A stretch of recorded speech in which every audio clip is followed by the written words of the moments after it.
Oh, boy. Look, I didn't ask to be the king of summer. It just kind of happened. This tan? Genetics. I just got my color analysis back. Guess what? Golden summer. Literally. I can't help it. Every time I drink a Dunkin' Golden Hour refresher, it's like the sun just finds me. So if sipping these refreshers makes me the king of summer, guilty as charged.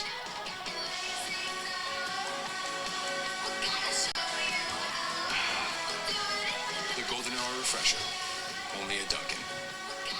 Hey, we've got a really quick update for you guys. We're going to talk about this in a really quick, really fresh, different way that we've done. This is still like Throwback, Flashback Friday. We're on summer break. Flashback Friday. But we are going to replay Duncan this week and we're doing it together. This is new. We haven't done. We are in the studio recording other stuff, getting ready for season 2. Wanted to give you the update. Yeah. So we are going to talk about Duncan. It wasn't planned, but Duncan spoke to us. They launched a douchey little ad today for the teenagers. I don't know if they missed the mark or not. It does remind me of a little bit Dollar Shave-esque in terms of the production, simple production, cheap production, almost cheesy to the point of reason. Yeah. I do love the play on Golden Hour. So the drink looks like piss to me, and if it's not Mountain Dew, I ain't drinking it. Yeah, fair enough. So the actor from Summer I Turned Pretty, right? Which one was it? It's like fabulous. It all makes sense. It's an omni-channel activation. Yeah, totally agreed. And basically what he said was... Not even omni-channel. It is an integrated marketing program. Basically what he said was that I am the most popular thing of this summer and I couldn't help myself and I'm golden because, I don't know, like some weird reference to being golden. And then there was like the pea-colored drink that he's drinking that is golden. So they're really trying to strike a line about this golden hour drink. And the Summer I Turned Pretty, which is all about the summer, and he's the boy of summer, and he's golden hour drinking the golden hour drink. It happens golden to hour come, is like the hour of divine beauty. Yeah. It happens to come at the time that Sydney Sweeney did the American Eagle. My jeans are blue, and people are calling it a whole eugenics era. Oh, I got a good idea too, tied directly to and a good way to wrap it up. Okay. So I think the end of the story is Duncan is still continuing to capitalize on key moments of culture, which is a huge part of their marketing strategy. I think the drink looks a little piss. I like Dunkin' Donuts coffee. Me too. I don't eat their food. I think it's absolute trash, which is fine. Yeah, I would not eat it. I'd rather eat a taquito off the little roller machine up at the Speedway. I mean, I don't even go to Dunkin' Donuts, but I do buy Dunkin' Donuts to brew at home, and I'm still going to do that. Big fan. That's the thing. So, like, do you think that they meant what they said? Like, A, does it come off as eugenics? Does it come off as white nationalist? Like, you know what I mean? Like, is that what the message really is? Or are we really overplaying it? I don't know. I don't want to think that deep about a Dunkin' ad. No, me neither. And I can't believe they do it on purpose because I got to believe people of all sorts of colors like the Dunkin'. Cultures and backgrounds. I think it's really overblown. I'm not canceling them. I'm still drinking the fucking Me too. And the next follow-up next week, I'll follow up on it. It is the brand collab between Dolly and Good American. All right. Okay. We missed that in our recent replay. Anyways, cheers. Thank you for listening. Teeing up Dunkin' Donuts. Happy Friday. Welcome to what number episode was Dunkin' Donuts? Was that pre-studio or post? Was that No, it was in here. So it was really recent, and I probably wouldn't have picked Dunkin' to replay it, but it's happening right now. So have you tried a golden drink? Yeah. Not to be convinced with... Have you tried a golden drink? Are you still clinking to Dunkin'? Like, where do you stand on this? I think it looks like a golden pea with like a golden shower, which I ain't having it. I know, but I don't think that's the concern, Heather. I think the concern is like the fact that he's talking about how he's golden. Like, the whole message that they're worried about is about like eugenics. Do you know what eugenics is? It's like, yes. I had to Google eugenics just to make sure I knew. Look, he's a white dude. King of summer. It just kind of happened. This tan. Genetics. I just got my color analysis back. That's what I mean. Is that about the drink? Nobody gives a fuck about the drink. Oh. God, those people probably did exactly what I did and did not. That's not... Oi. I think it's fine. I think we're overblowing it. Genetics. He's blue-eyed. Oi. He's brown. He's more brown, but I Well, because he's tan. I think it's more tan. The king of summer. And a spray tan at that. I don't know, Jess. I think that's a big mess. Okay. Hold on, I gotta look something up. Did you watch the City Sweetie thing? What is the world saying about the new golden hour Dunkin'? That's what I'm telling you. Everyone's freaking the fuck out. That's what I'm telling you to talk about it. You didn't tell me the context of what I was supposed to be looking at. I didn't hear it. Do you want to re-record that? You said I didn't catch when he said that. I didn't catch that line. Do you want to re-record that whole little clip? Do you know what I was looking at? I was looking at the yellow drink. The yellow drink, the background, the cinematography, the production. Re-record that whole thing? I was literally I was literally not paying attention to the words that came out of his mouth. Okay. I was not. Okay. Are they problematic? Huh? Are they problematic? I think that's a problem. And I would be really, really, now that I listened to it 2 times now. The second time when I was done looking at the things, I was hearing the things. That's why you always say in communication, tell them what you told them, tell them again. Some people are going to listen to the words. I'm not listening to the words. I'm making sure that you did everything else that I have to pay attention to right first. Where do you stand?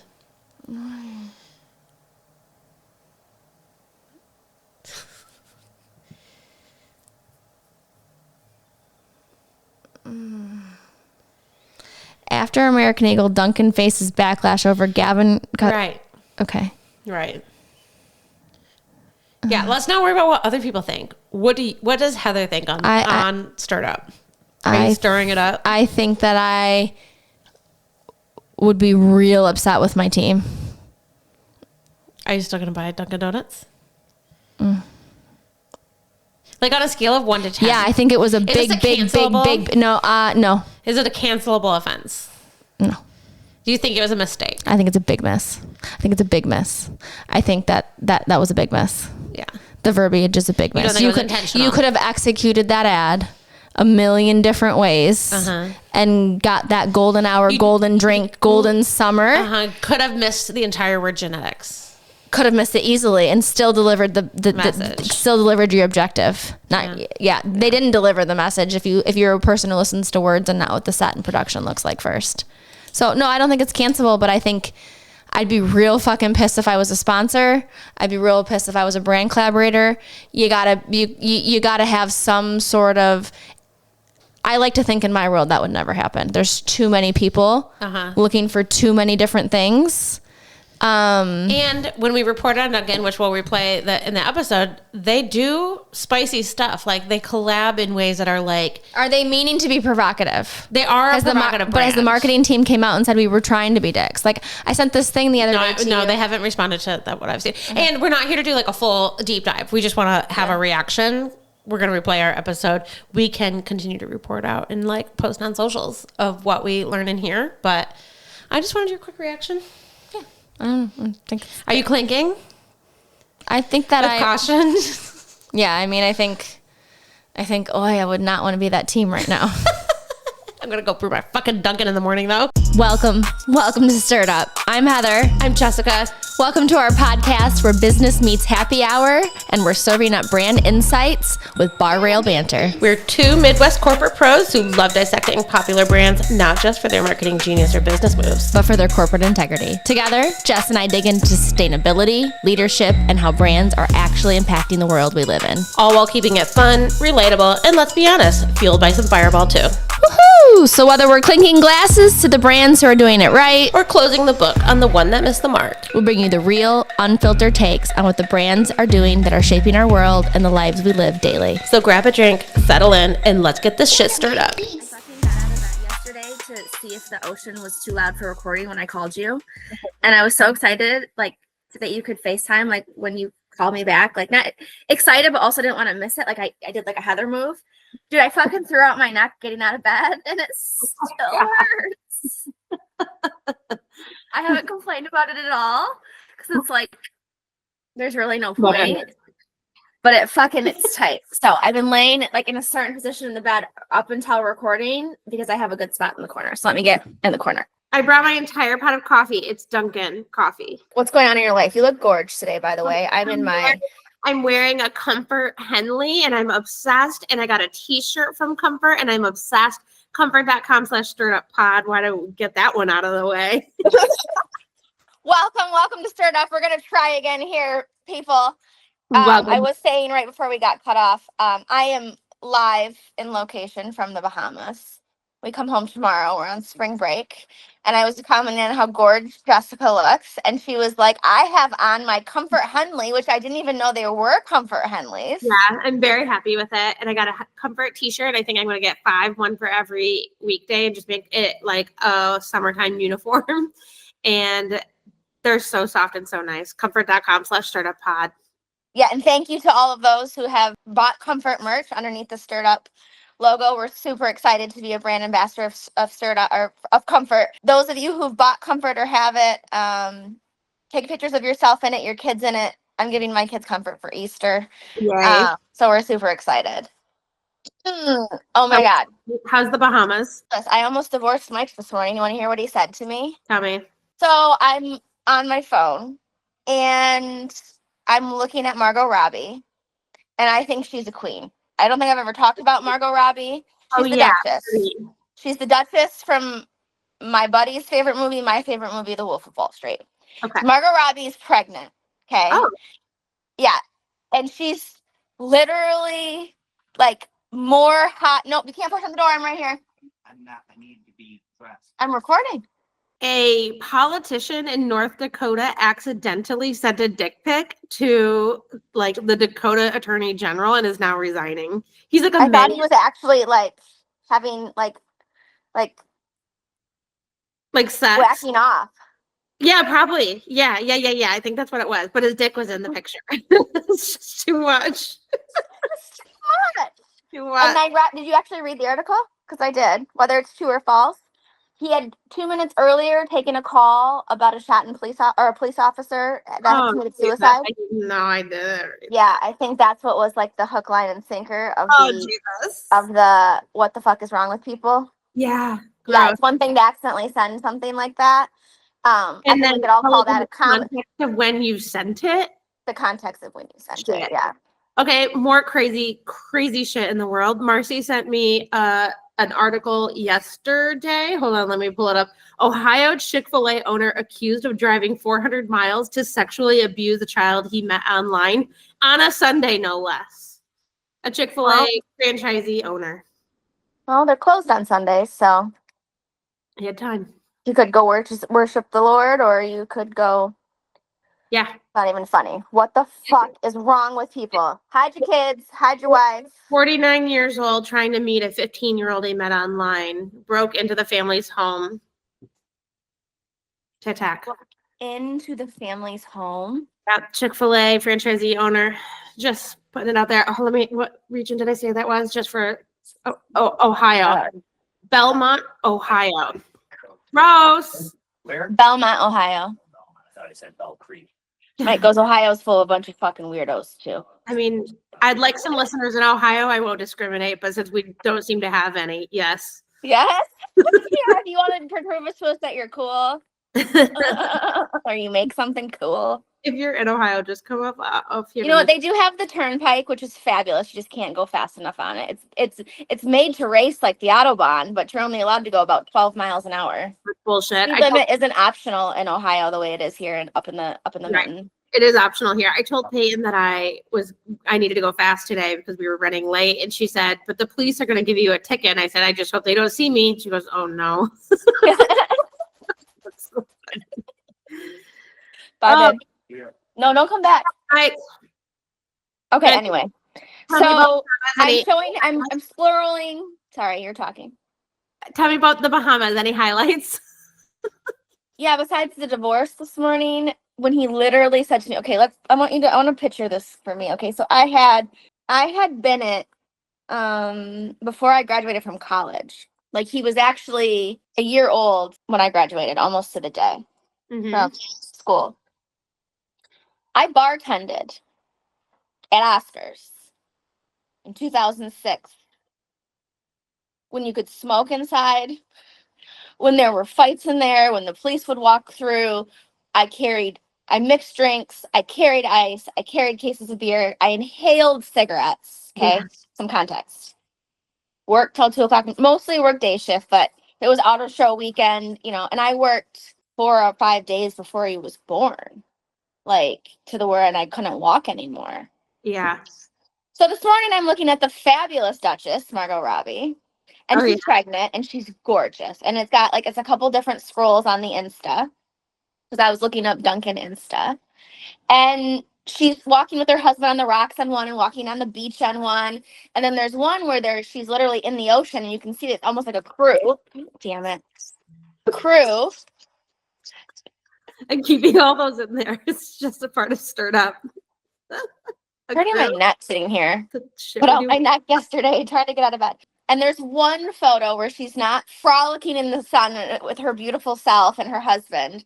She's getting pulled out of what's presumably the ocean in like a little raft boat by a crew. And so I say to my husband, oh my gosh, how gorgeous Margot Robbie is. She's even more stunning, pregnant, and look at her, she's filming. And he looks and he turns at me. She goes, how is she filming and working right now? I said, what the fuck did you think I did when I was pregnant? That's really funny. I literally had no words. I'm like, film a movie? It's not like she's I hear what he's saying. Like, you can't film Tom Cruise Mission Impossible. But he was just so flabbergasted that this pregnant creature could possibly when here his wife was inhaling other people's second, had to quit smoking herself, by the way, which was not a happy time in my life.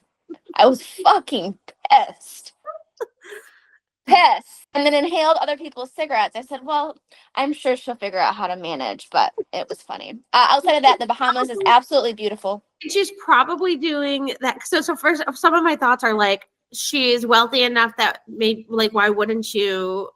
Presumably she's wealthy enough. Who knows her financial situation for real?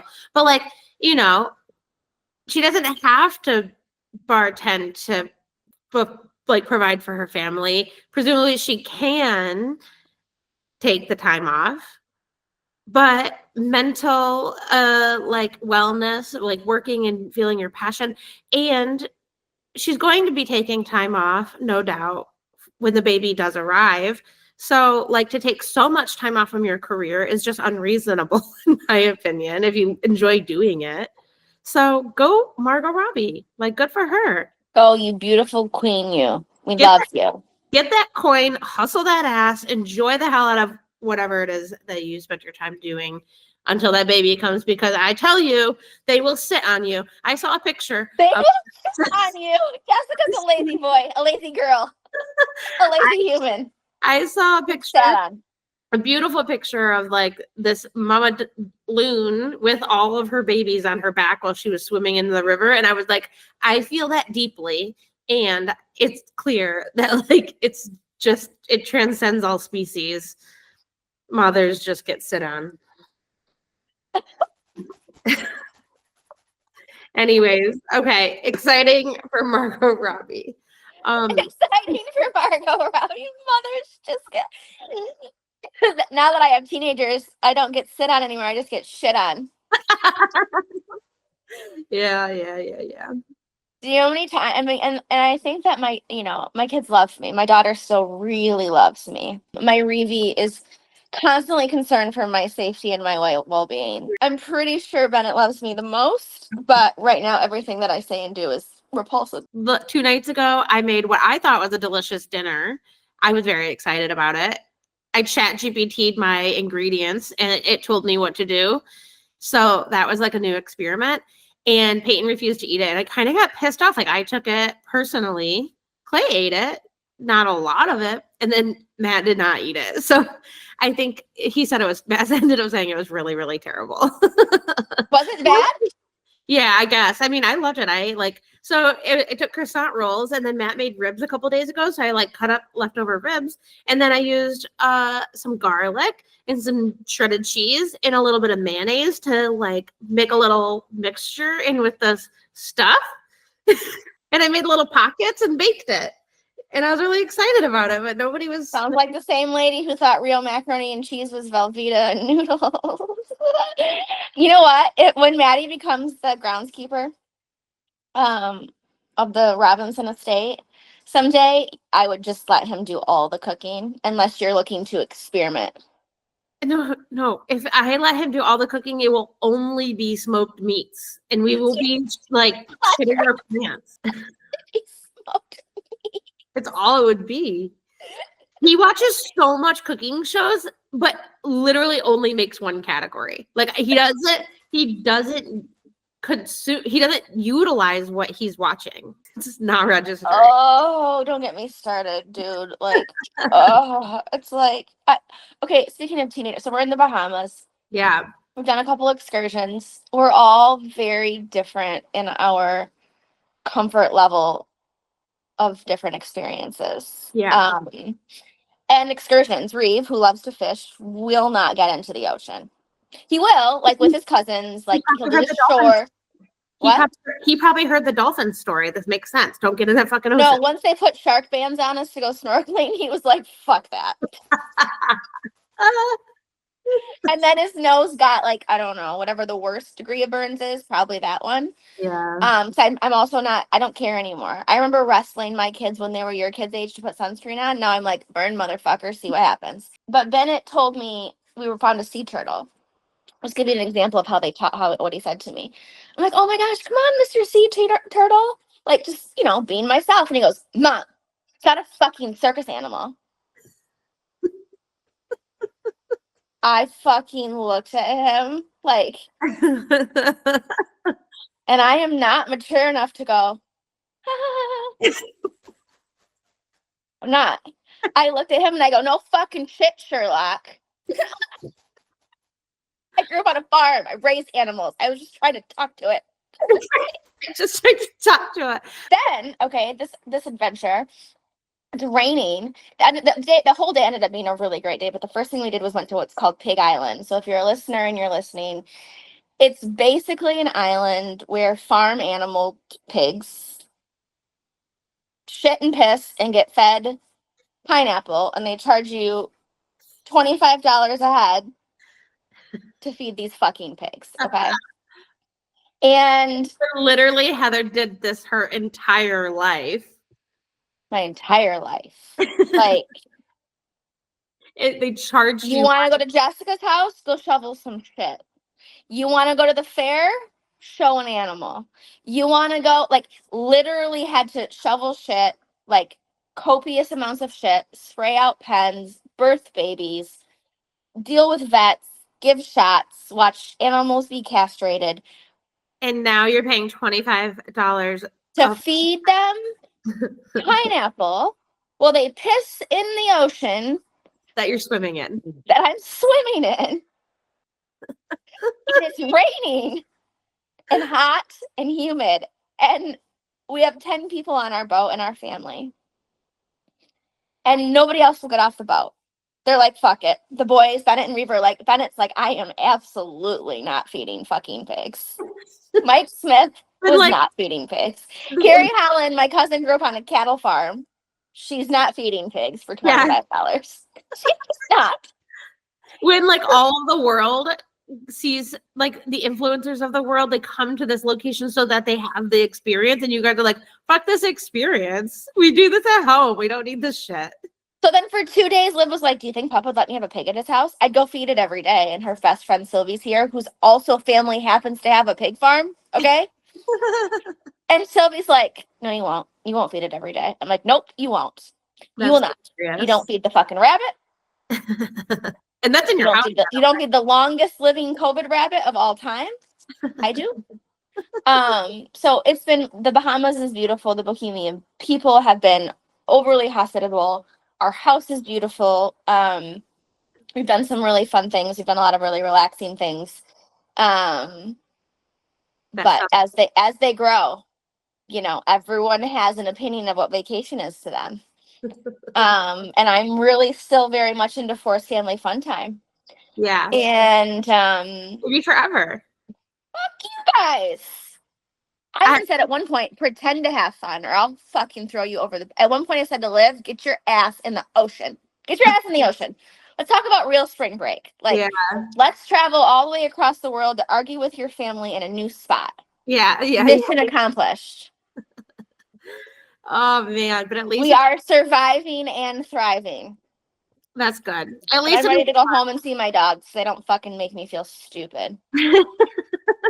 Well, at least it's warm. We did get snow and ice storm, and it thunderstormed, and there was tornadoes north of us just like a day or two ago. Yeah, and I had to take care of the chickens. I hadn't been out there. Like I skipped a day, and I knew they'd be fine, but I knew they couldn't go 2 days. So I'm sitting on the phone with my coworker, like explaining this to her, how these weather conditions are, and that I have to go check on the chickens. And she said, think of it like an ice bath, like a redneck ice bath. And I was like, yeah, I guess it is. I am a redneck ice bath. Mind over matter, motherfuckers. When we were going through that ocean after we got off of Pig Island and it was like 80 degrees outside, but it was raining and it was hitting me so hard in the face. It felt like razor blades on the boat. I was like, better than stepping in pig shit. And maybe that was like a dermaplane. That was like a infusion. That's what I needed. Yeah, that's what I needed. And the salt is healing. 37-and-a-half-year-old skin today. I'm getting my first facial today. I've never had a facial before. Bitch, I don't really like I don't want people touching my face either, but an esthetician, beautiful. Okay, here's my experience with estheticians. The girl who used to work at Margot's Blush. She started a new one. Blush. My mama goes and sees her. My mama goes and sees her. Yeah. Here's my deal about people touching me and my face, and I hope you get the same experience. I don't love my face touched. I don't like my kids to touch my face. Don't really like my husband to touch my face. Totally aligned. But in my experience, most estheticians are the most gorgeous creatures with the best hygiene, with the softest hands, with the best skin, with great breath. Like, I did back to that one. You know what I mean? Yeah. Get in there, girl. Yeah. I wasn't going to say where I was going, so I might cut it out because, well, how about this? I'll leave it. We're giving a lot of free advertising, and we have to stop doing that because. Well, it was or more we don't. What if I hated it, and I wanted to talk about whether or not I liked it in the next episode. So if I liked it, then we'll leave all of that in there and plant a seed. If I hated it, I won't say where I went. I'll just say I got my first facial, and then it'll be this afternoon. So I'll let you know in the next episode how it went. But real quick, top of the house, what is happening in this world with Trump's tariffs, Canada? What's pissing you off? You had a couple posts. Give me the tea. What I can't understand, what I was observing yesterday. So like all business news, that's where I like Bloomberg, Wall Street Journal. I do like New York Times and like Atlantic reporting. I like how they do some kind of like investigative reporting. They do a great job, but I can't subscribe to them because I get like tired of their whatever. So I dabble between like Bloomberg and Wall Street Journal. That's what I really like because to me, business news is more interesting in the markets. And they're all just like worst market conditions in by any metric. Like it's really, really, really bad.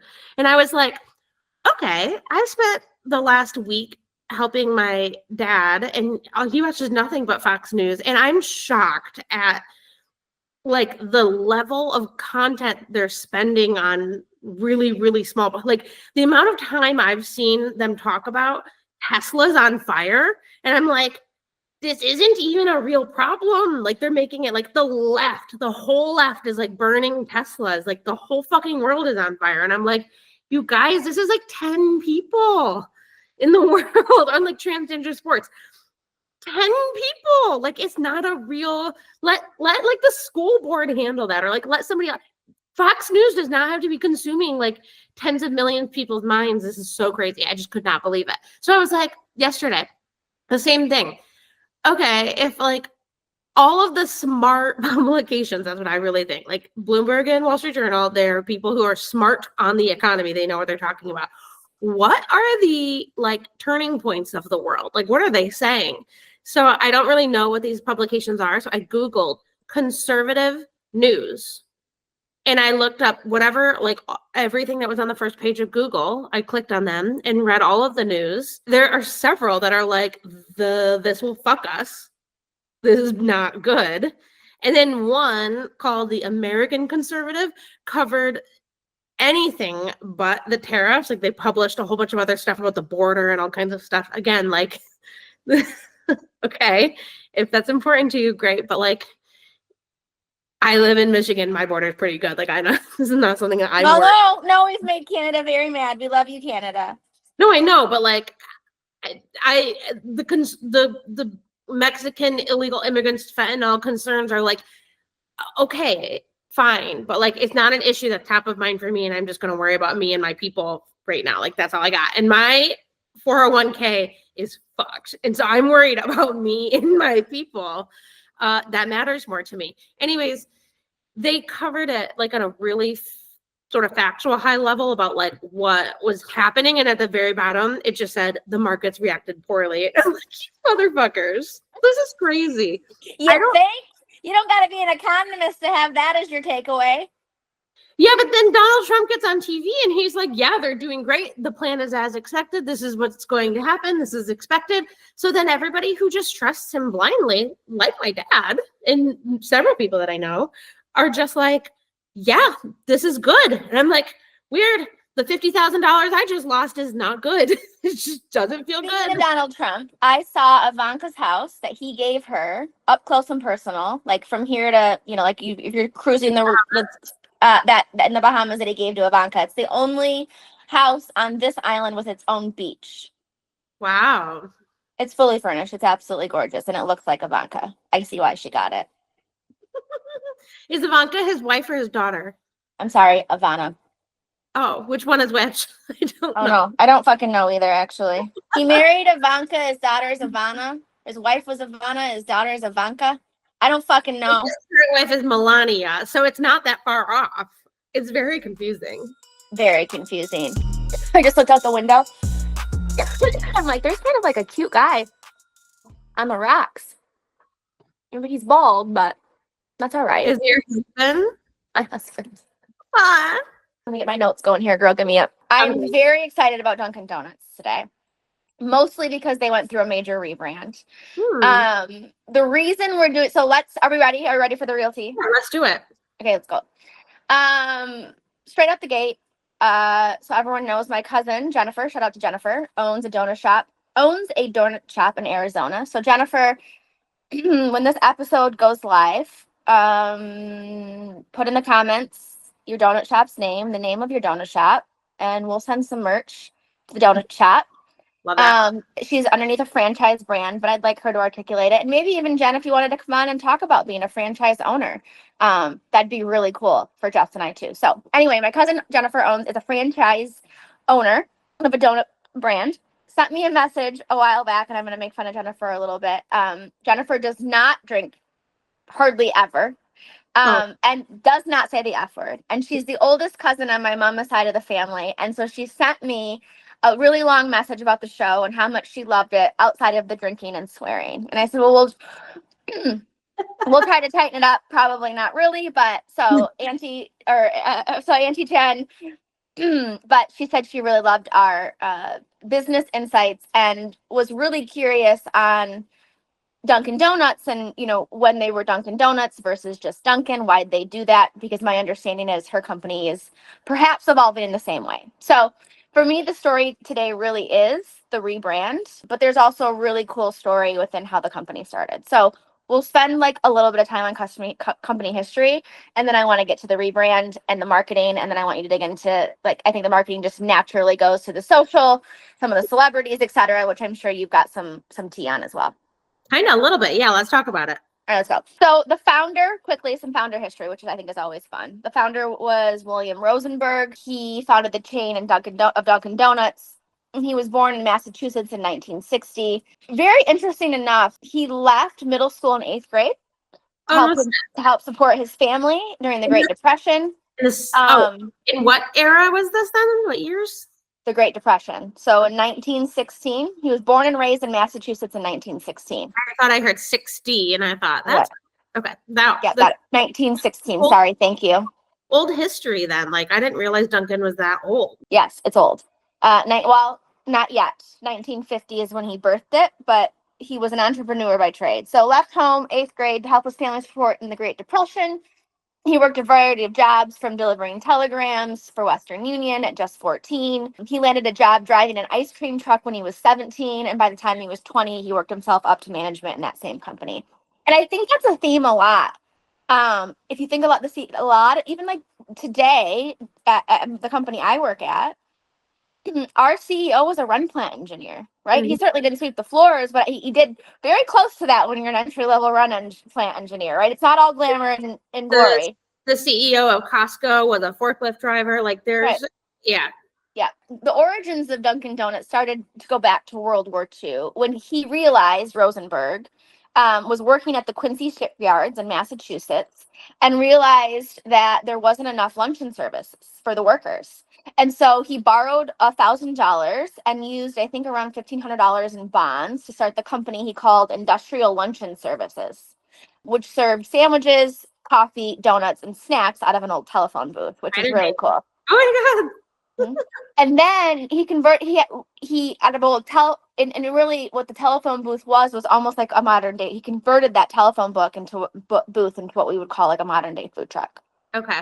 In 1948, he realized like half of his sales were coming from coffee, which I think will loop us back to the rebrand in 2019, dropping in the donut. He opened his first shop. It was called the Open Kettle.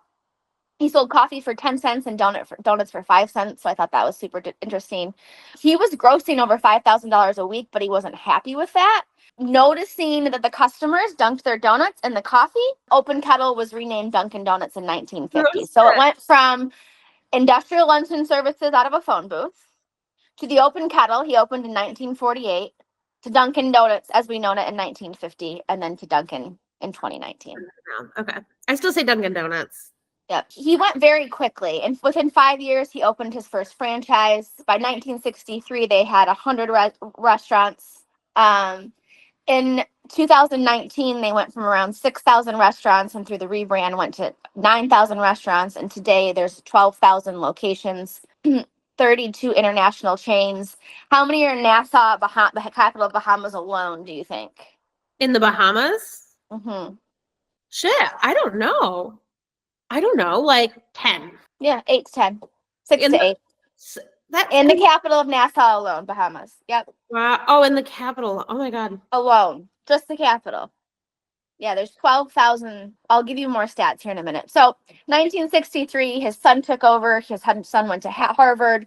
And he really sort of expanded the menu offerings, started to include breakfast sandwiches, culottes, other beverages. He moved paper and styrofoam cups. They're not styrofoam cups. They're foam cups. They're EPS, not XPS. You're welcome. You will die on that hill. Right? I will die on that hill. Croissants, bagels, muffins, etc. He did some innovation type stuff. And then I think the story sort of gets to the rebranding. So do they still sell ask me the questions. Yeah, do they still sell food? They do. Okay. Okay. They do. Let me click that right. Coffee is really their cash cow. We'll get to that. That's a big part of the why, for sure. Just because we're talking about the founder, one thing that I just thought was so inspiring, like he really had a hard life, but the thing that I think kept like coming through is like work really hard. You are not smart. Like nobody is a genius. You don't have, like, nobody has a new idea. He believes that like all of the ideas that have been had.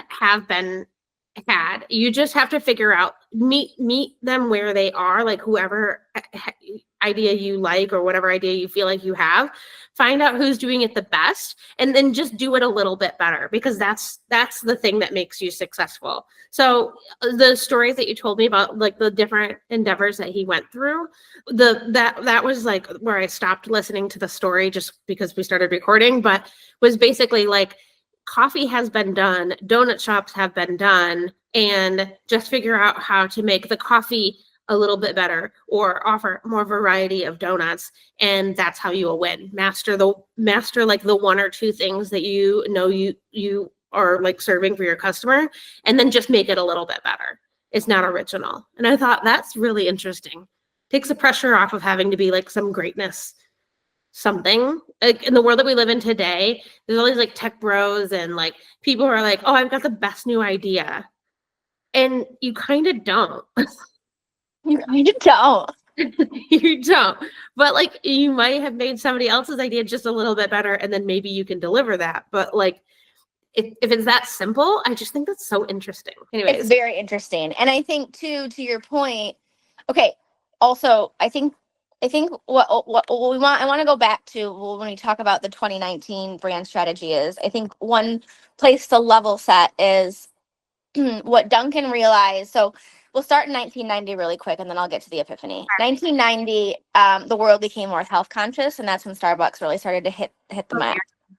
And so my point in sharing that is when the market goes from we don't care about processed sugar to we're only going to drink green drinks, that always goes back to my culture changes, market changes, so your company has to change.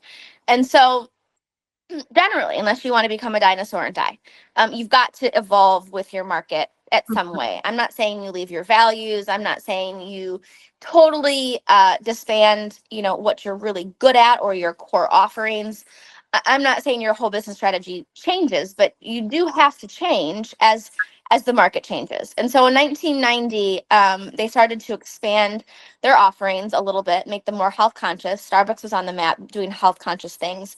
I think interesting enough as well, the audience should know when you start to your offering, you're expanding the labor intensity in which that offering creates in your restaurant, whether that be more inventory, more diversification of inventory, more packaging, more ingredients, more steps, more labor, all of those things. But they took that risk and made those investments because they needed to offer more than just donuts to survive with the market need and demand and problem to solve with more health conscious food. And so really in 2019, when they rebranded from Dunkin' to Dunkin' Donuts, I think from a strategic perspective, they did it for a couple of reasons. Reason number one, just from a pure descriptor, if the audience, you are narrowing what the market believes you offer just by the title of your company. So Dunkin' Donuts does not imply you have extensive coffee selection, breakfast sandwiches, health shakes, drinks of the month. It sounds like you have primarily donuts. So I think just a straight out of the gate, how it was branded and where the market evolved, taking that donuts off and having no other strategic reason than just to not limit yourself by name in general was really important.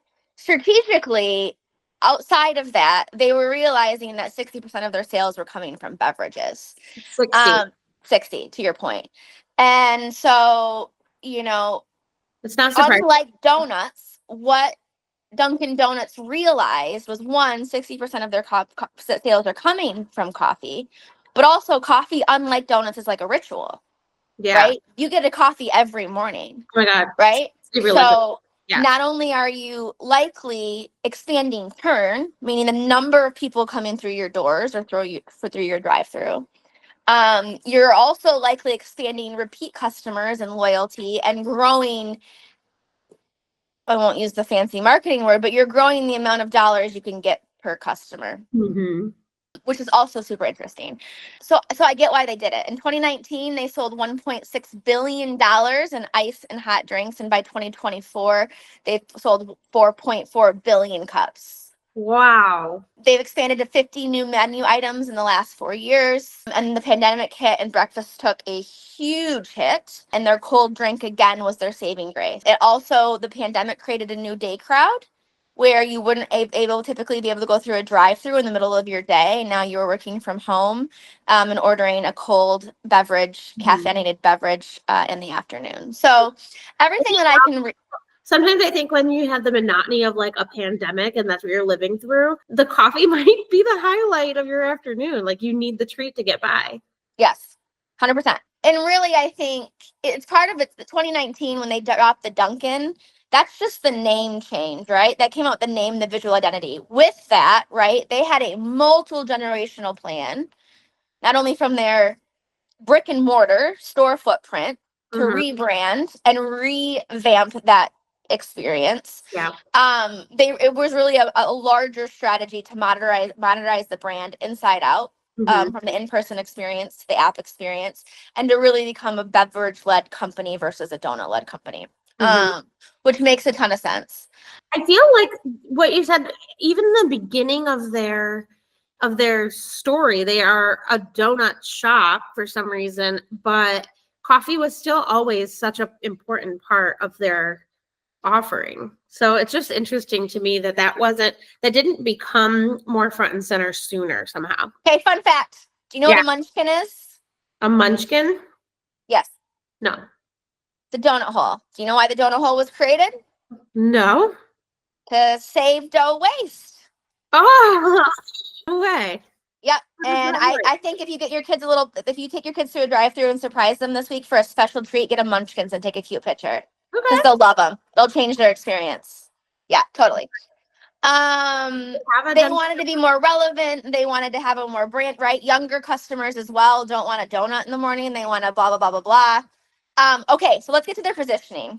So America runs on Dunkin', and then you look down to their marketing, demand creation.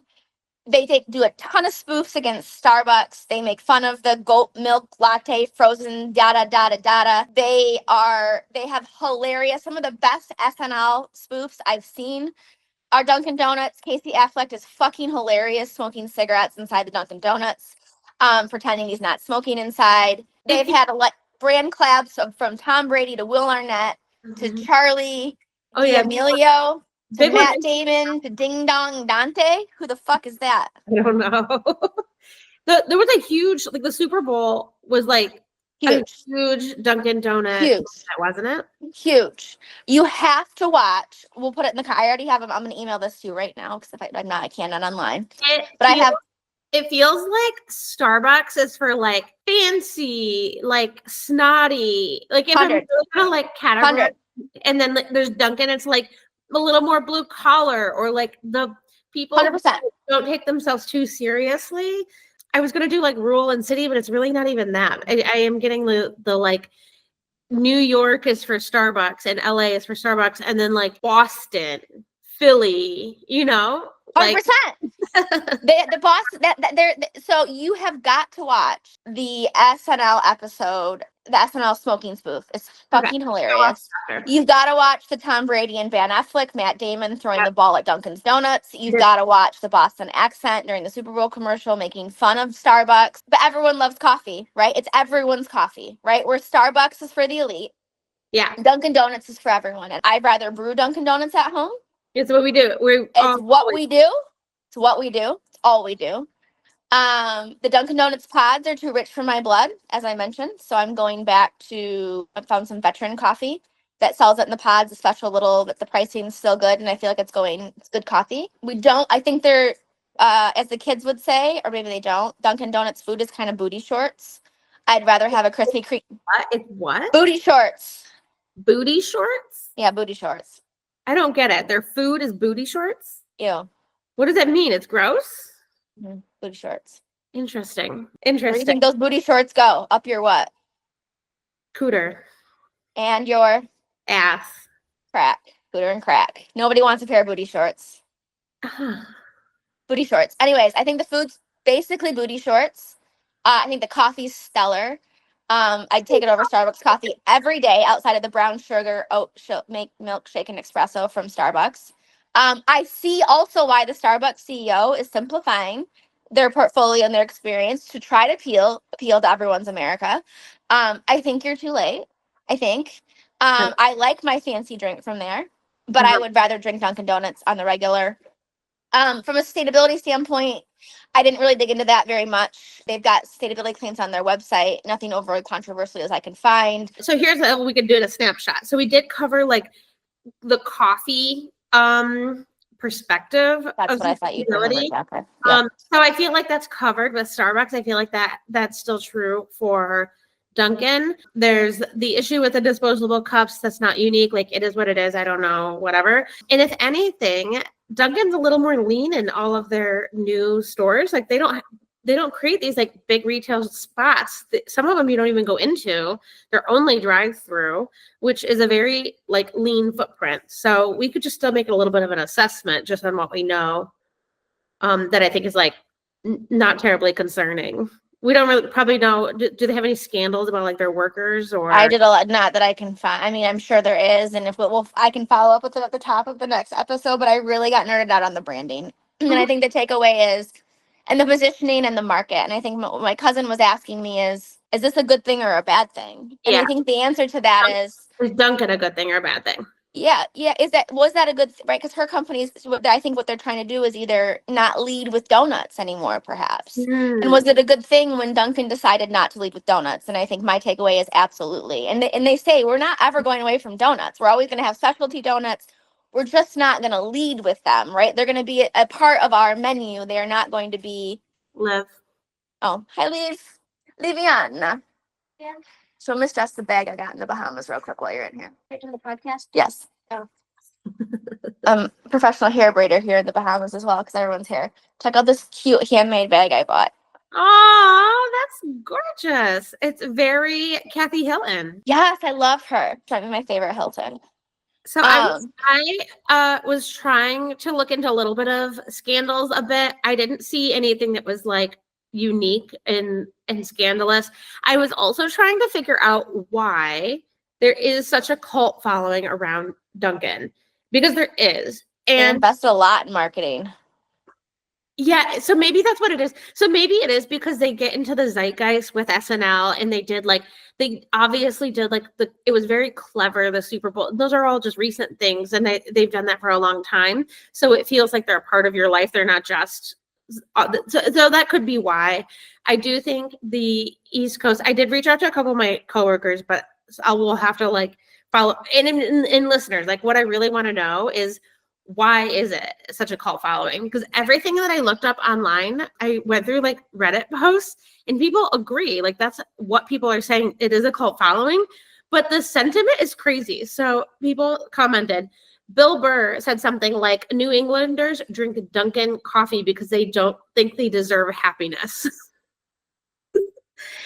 Dunkin' truly fascinates me because it's the only restaurant I go to a few times a week that I would never recommend to someone who hasn't been there before.